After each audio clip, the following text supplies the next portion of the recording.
আমরা ইমাম সাহেবের লগে আমি খুব চিত্তা রইছি কইলাম, আমার অনেক সাংঘাতিক রাগ ইমাম সাহেবরার লগে। ফজরের নামাজ পড়ায়, ওই জোহরের নামাজ, এরপরে আসো ওই মাগরিব এসা। আমি জিজ্ঞাসা আপনি কিতা করেন? কয় হুজুর ইমামতি করে। আর কিতা করেন? কার সময় কই আর বিলার সময় হয় না বিলা। তো নামাজ আপনি ফোরান সল্লোহনিয়ার তারা ফোরে, তো একে তো কথা। আপনি না হইলে ফোরান, আমরা না হইলে ফোরি, তো সময় নাই কেন? আমরা দি সময় আছে? আমরা দি মাইদের টাইমে অফিস করি, আমরা দি মাইদের টাইমে চাকরি করি, আমরা তারা দি গিরুস্তি করে, আবার 5 ওয়াক্ত নামাজ পড়ে। আপনি ফোরান দেখে আপনি আর সময় পান না, আমরা ফোরি দেখে আমরা সময় পাই বালা। আপনি তো কটা টুফি কিনে আনেন, আপনি ঢাকার তো কটা টুফি কিনে আনেন কম দামে, আপনি সেটা 10 টাকা প্রতি টুফিতে লাভ করে বেচেন। আপনার লাভকে আমি লইয়েছি গা, আপনি 100টা টুপি বেচতেন পারলে মাসে আপনার যেই টাকাটা লাভ হইব এটা আপনার রইল। কয়টা আতরের শিশি আনেন, কয়টা সুরমা আনেন, এই মসজিদের সামনের জায়গাটা কমিটিতে কইয়া ফত্তর নেন, কয়টা হোপারসাটা লাগাই দেন। আপনি তো মসজিদের এখানে থাকে ফাপ্পা অর্ধেক মসজিদের অর্ধেক আপনার, খাইবেন আবার বেচবেন, লাভ হইব।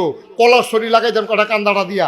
মসজিদের সামনে ফহির থাকলে ফহিরটা ইমাম সামনে ফত্তন দিয়া দেয়। এবারে যেহেতু মসজিদের কাছে সবসময় থাকে, এবারে মাসটা চালাইব, এবারে বেচা যেই টাকাটা লাভ হইব অর্ধেক মসজিদের অর্ধেক এবারার।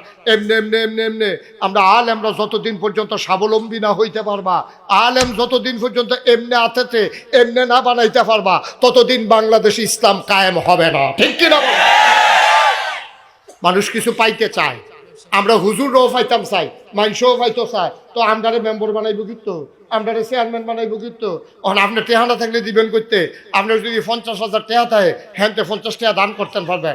আপনি খান ভিক্ষা কইরা, আপনি খান দাওয়াত খাইয়া, আপনি চলেন ওই মুর্দারে গোসল করাইয়া যে সাবানটা উঠছে এটা সোয়াবের লেগে ইমাম সাহেবরে দিয়া দিছে, বউ লইয়া গোসল করতো মুর্দারের সাবানটা। এই যে কাফনের কাপড় কাটতে যেই কাপড়টা উঠছে এইটারে দিয়া দিছে, ইমাম সাহেবরে কয় নেন এটা দিয়া আপনার বউয়ের লেগে একটা ব্লাউজ বানাই লইয়েন। হুজুরেও বরকত মনে করে লইছে, হেতারাও বাফের এইটার উচি নাইনি, খবরের আজাব বন্ধ। ব্লাউজের কাপড় দিয়া খবরের আজাব বন্ধ করাই লেবেন। একটা ফিটা মারি পড়বো, যেটা পড়বে এটা বাড়ি তুলে দিত না। কারবার কি? সব আলেমরা ধনী হতো, আলেমরা যেন হাত পাতা না লাগে। আলেম হাত পাতবে কেন? আলেম হচ্ছে বাদশাহ, আপনি ইমাম, আপনার কথায় প্রধানমন্ত্রী প্রেসিডেন্ট রুকুত যায়, সাজদাত যায়। আপনার কথায় আপনি আল্লাহু আকবার কইলে হেবারা যে প্রেসিডেন্ট হেবারা খেড়ি দেওয়ানোর ক্ষমতা নাই। আপনার আল্লাহু আকবার লগে লগে এবার আপনি কাজ করে লাইছেন, এবারে সিট করে লাইছেন, এবারে জাগাত সাজদা দেওয়াই লাইছেন, আপনি নাহে মুহে মারি লাগাই লাইছেন এবারে এক আল্লাহু আকবার দিয়া। ঠিক কিনা? আপনার মর্যাদা আপনি এনা বুঝেন না।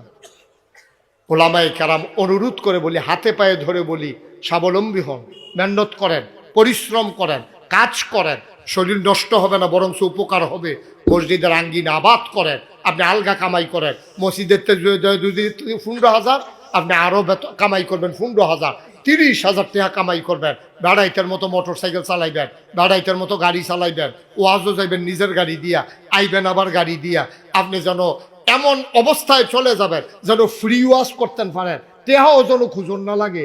এইরকম সামর্থ্য যেদিন আমরা যাইতে পারবো, এই দিন মানুষ আমাদের কাছে সাহায্যের জন্য আসবে। এখন দেখবেন